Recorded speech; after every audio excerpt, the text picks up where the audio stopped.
I, 32 have been married to my wife for over a year.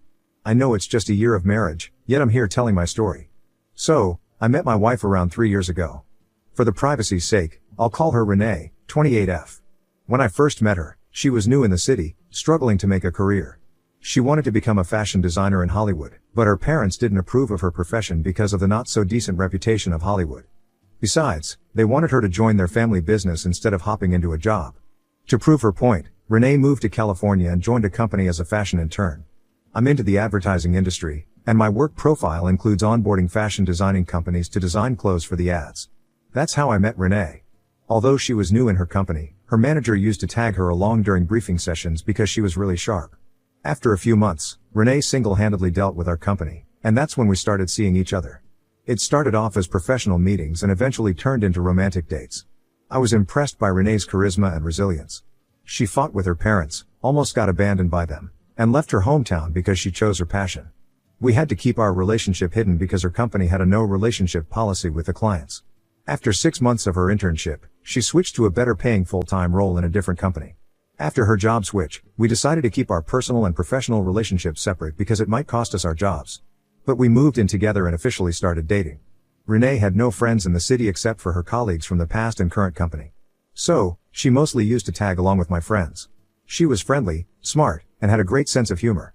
She became a part of our friends group in no time. It was so fun to be around Renee that I never had a second thought about her. After 2 years of dating, I proposed to Renee. She gladly said yes but was also worried about not having her parents on board. The thing is, her family is conservative Christian while I'm not at all, hence, she was worried that her parents would be upset about it. They were already not happy with her career choice. I took her to meet my parents first to make her feel comfortable. My parents adored her. I assured her I would try my best to convince her parents, but she said she would handle it. Although my parents insisted that we have a joint dinner for both families, Renee said it was best that her parents directly come for the wedding. I left the decision to her because she knew her family the best. My mother found this weird, but I assured her everything would be fine. During the wedding preps, I asked Renee if she wanted to have the wedding in the traditional way as it happens in her family, but she said that we could have it the way we wanted. As Renee said, her parents arrived on the day of the wedding. I was prepared for the tough conversations with them, but surprisingly, her parents were sweet. According to Renee's account, I imagined them to be a conservative, sulky, and rude parent, but they were nothing like that. On the contrary, they were very polite and gentle with everyone. My mother was relieved to find them so warm. I lauded Renee for doing a great job at convincing her parents about the wedding, but she didn't acknowledge it much and said we could discuss this later. After the wedding, I asked if she wanted to visit her parents because she had never returned to her hometown after leaving it for her career. She said that she was running hectic at work and would visit them when the workload subsided. 5 months ago, I had to visit Tokyo for work purposes. It was a 4-day trip, but I got it extended for a week to explore the city. It was all fine, and Renee knew about it ever since it was planned. However, on the day I was supposed to leave, she said she would be bored alone for a week, hence, she would fly down to meet her parents. I felt weird at her sudden plan. Besides, I wanted to accompany her to her hometown, but since I was leaving for a week, I could not tell her anything. During those 5 days, we remained almost distant. I was busy at work and exploring the new city, and I thought she was busy with her family as she had met them after so many years. When we both returned, I told her I wanted to visit her family because I had not met any of them, except her parents, whom I met for just a few hours. She said that we can plan it next time. A few weeks after her return, she said she wanted to share something with me. It was about her brother. I was surprised because she had never talked about her brother earlier. During our dating phase, when I asked about her family, she told me that she had a brother, but she also said they were not on good terms. When I didn't find her brother at the wedding, I asked her, but she said they were not that close and he might be busy taking care of the business in her father's absence. Renee revealed that her brother was gay, and when her conservative family got to know about this, they took him to therapy to make him straight. I raised my eyebrow at this revelation. She said that she lived in a small town where people still consider homosexuality to be a mental illness, and besides, her parents were conservative. However, after several years of therapy, when her brother continued with his orientation, her parents disowned him. That was why they wanted Renee to take over the family business. Her brother didn't take his family's abandonment easy and found solace in drugs. He went so far into the addiction that he had to be in rehab. That was the reason her brother was missing from our wedding. I was disappointed that she didn't tell me about all this before. She sobbed and said that she feared I would judge her for her family background. Renee said that when she visited her hometown this time, she got to know that her brother was out of rehab. Since his family didn't want him, he was living alone. Renee feared he might relapse out of the frustration and loneliness of living alone, so she asked him to move to CA. She asked me if he could stay with us for some time until he got a job and a place for himself. I agreed to it because our apartment had a spare room used only to pile up courier boxes and discarded items. A couple of weeks after this discussion, Renee's brother, Marco, arrived. He is a year younger than Renee, hence, she is protective of her baby brother. He was a timid guy. I thought his self-confidence had shrunk due to his disturbing past. He didn't talk to me much and was put in his room or went outside whenever I was home. It's been more than 2 months since he is here. Renee has been pulling all her contacts to get him a job. I do see him going for interviews on some days, but he had no luck yet. I don't want to sound evil, but his presence is kind of bothering me now. And Renee's behavior has also changed after he had moved in. She acts more like his elder sister than my wife. Her world seems to rotate just around Marco. Initially, I thought that he was just taking care of him, but eventually, I'm not feeling that good about it. Also, Marco's behavior looks pretty shady to me. It is either that he is still into drugs, or maybe he is hiding something even more grave. Last week, I asked Renee if we could plan a trip to her hometown. She said she was busy this month. She also said that I should not tell her parents that Marco was living with us. I asked why not. She said that her parents had disowned him and they wouldn't like that I was siding with him. I was confused by her logic. She said her parents have finally accepted her career and are happy with her, hence, she didn't want to destroy the relationship by talking about Marco. The reason why I'm here is primarily because of this. Doesn't this entire situation sound shady? If this was not all, I find them very secretive. Of late, I realized they changed the topic whenever I entered the living room or the kitchen. I even heard them talking in whispers, and when I entered, they started talking normally. I confronted Renee about this, but she told me they were discussing Marco's relapse and therapy, which he is embarrassed to talk about in front of me. I spoke to my colleague last day, and he said I was just jealous because Renee's attention got divided. Hence, I'm apprehensive about sharing this with others or confronting it with Renee. I want to know a neutral perspective from this community. Let me know if I missed any crucial information. I'll be online for the rest of the evening. I'm looking forward to catching up on the comment section. Update 1. Hi all, thanks for the advice on the last post. Some of you sent me the stories of other men whose wives cheated on them by posing their lovers as their brothers, and that hit me hard. It was something beyond imaginable. So, instead of jumping to the conclusion, I started digging into it. I started off by checking his ID. I wished I had done that earlier. A few days after my first post, I suddenly walked into the living room where Renee and Marco were sitting. I asked Marco if he had any luck with the interviews yet. They both were taken by surprise because I never used to ask these personal questions to them. He stammered for a while and said he was in talks with several recruiters, but nothing has panned up yet. I told them my friend needs a supervisor for his office and is looking for someone reliable, so I wanted to refer Marco for that role. Someone who was looking for a job would have jumped in excitement with this news, but their expression was more of a shock than excitement. Without giving them any opportunity to think further, I asked for his resume. Renee jumped in and said she would share it in some time, but I insisted that I needed it right away. Renee's pushback confirmed my doubts about them.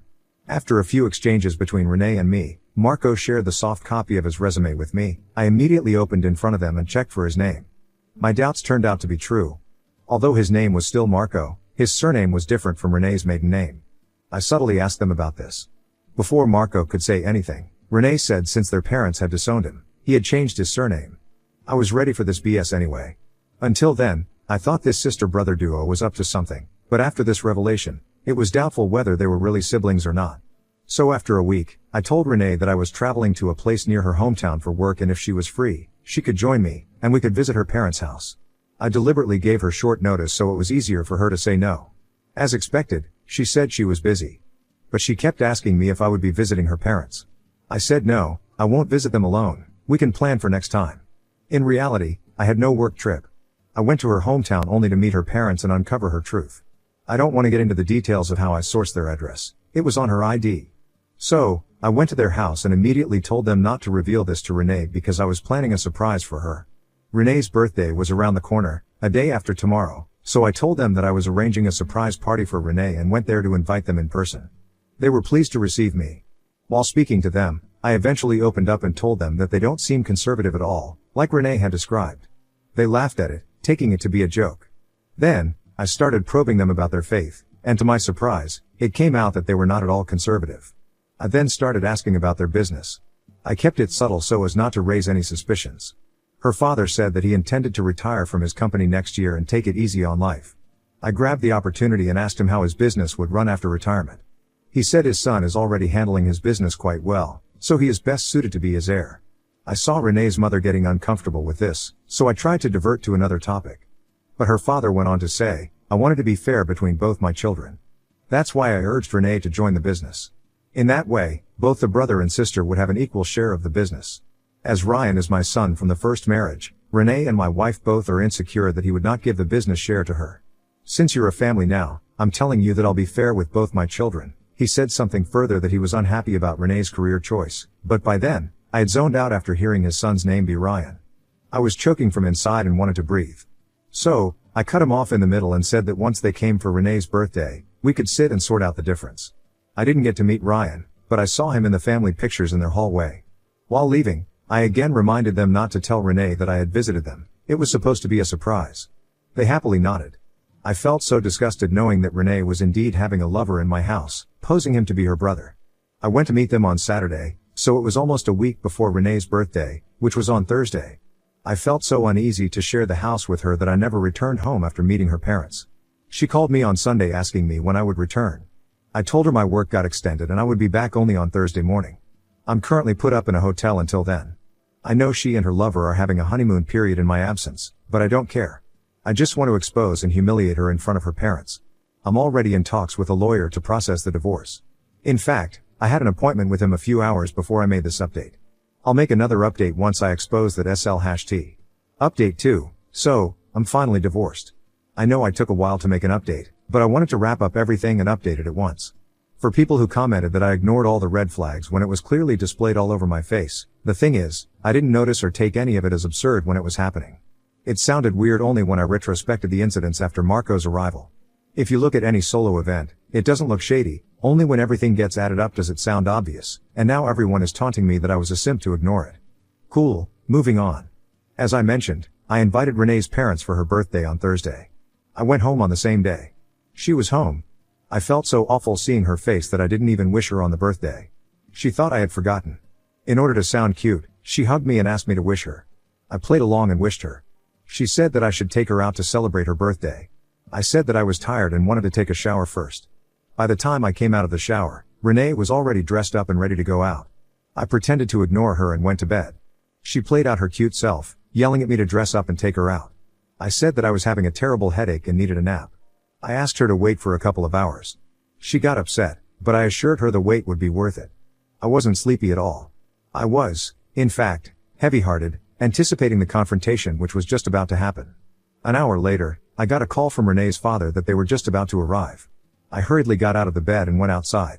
On my way out, I saw Renee and Marco talking and cooking inside the kitchen. She even asked me where I was going out in a hurry. I said that there was a courier outside and I was going to collect it. I went outside and waited for a few minutes before I saw them. I greeted them and took them inside. That was a moment. It was not only a moment of shock and despair for Renee and her lover, but her parents were equally shocked. It meant that they already knew about Marco. Renee looked at me, asking for an explanation. I said, "Oh, Ryan didn't come." It would have made things easier, isn't it? Her father gave a disgusted look at Renee and asked her what Marco was doing at our house. She started sobbing by then. I sarcastically said, "Why are you saying this? Isn't he supposed to be your son?" Renee begged me to stop. Marco wanted to leave, but I stopped him by his shoulder and told him to sit. Her mother insisted on knowing the truth, so I told her everything. Marco and Renee were frozen to death. Her parents gave a despised look at them. Her father turned towards me and asked if I knew everything. I said no, I got to know the truth when I visited them. He went on to reveal everything which was left uncovered. He said that Marco was Renee's boyfriend from college and he had always been a drug addict and a bum sucking on Renee's pocket money. Hence, they had to cut off giving any money to Renee. They wanted her to join the business so that they could track her expenses, but Renee chose to fund her boyfriend, so she left the house and took up a job. When Marco's addiction reached its peak, his parents admitted him to rehab. Renee could not bear the loneliness and moved to California, and that's when we met and got married. Her parents said they were really happy when they got to know that she was marrying me. They thought she had moved on from Marco, but there she was, sitting with him in my house. I looked at Renee and asked if all these restarted when she visited her parents during my Tokyo trip. She looked at me with a straight face and said yes. She admitted that she kept me away from her family because she feared her past getting uncovered. She admitted that she had moved on from Marco while she was with me, but when she got to know that Marco was back from rehab, she could not control herself and went to meet him. During the meeting, Marco convinced her that he was a changed man and urged her to divorce me. Renee could not take that risk right away unless Marco got a job, so they both planned the entire thing. It was true that Renee was not on good terms with his stepbrother Ryan, and hence she used that opportunity to pose Marco as her brother in front of me. Marco interrupted that he never liked the plan of staying in my house, but Renee forced him to. Her father was so disheartened that she lied so much about them and portrayed them as villains just to have her boyfriend. The situation got so worse that her father choked Marco by his collar and dragged him out of the house while Renee pleaded with him to stop. I just kept staring at her at how smartly she was playing her game. Her parents apologized to me for everything. I told them they need not be sorry for what Renee had done. I also informed them that I was going to file for divorce and Renee needed to leave the house right away. Renee didn't resist. She silently went inside the room to pack her belongings, but her father was not in the mood to take her with him. He stood up, saying that she had created this mess, and now she has to bear it. While leaving, he told Renee that her drug BF had cost her everything good she had in life. They left the house without Renee. Soon after they left, Renee also left. She didn't look at me or say anything. She just lowered her gaze and walked away. I don't know if I should feel good for taking my revenge by humiliating her or if I should feel bad for her misery. A month ago, my lawyer called her to check the address at which the divorce needed to be shipped. She said that she would visit his office and collect it. My lawyer informed me that she arrived at his office an hour later. As soon as he handed over the papers to her, she just glanced at the terms and immediately signed in front of him, handed back the papers to him, and left. A week ago, we were presented before the magistrate for the divorce finalization. She was alone. She looked miserable and was quiet during the entire trial. In the end, when she was questioned, she affirmed agreeing to my terms. Actually, I didn't have a lot of property and wealth that she would have fought over. The house in which we were living was also rented. Since she was working, I was not asked for an alimony. In fact, I was being considerate in not charging her with alimony for cheating and fraud. Our divorce was finalized uncontested. I know I'll get a lot of heat for letting her slip so easily. The thing is, she had already lost everything. Her marriage, her family, her dignity. There was nothing left with her to be destroyed. Yesterday, her mother called me asking about the divorce status. I told her that it was over. She cried, saying she heard that Marco had again started taking drugs and she feared he would destroy her daughter and take her down the path of drugs and crime along with him. She also said her father had disowned her from the will, fearing that she would shower all his hard-earned money on that drug addict Marco. I empathized with her and hung up, asking her to take care. I wonder how someone can be so stupid as to love someone to the extent of losing everything. If a woman like Renee, who was so intelligent and sharp, could be so stupid to fall for Marco, there is nothing much left to talk about others.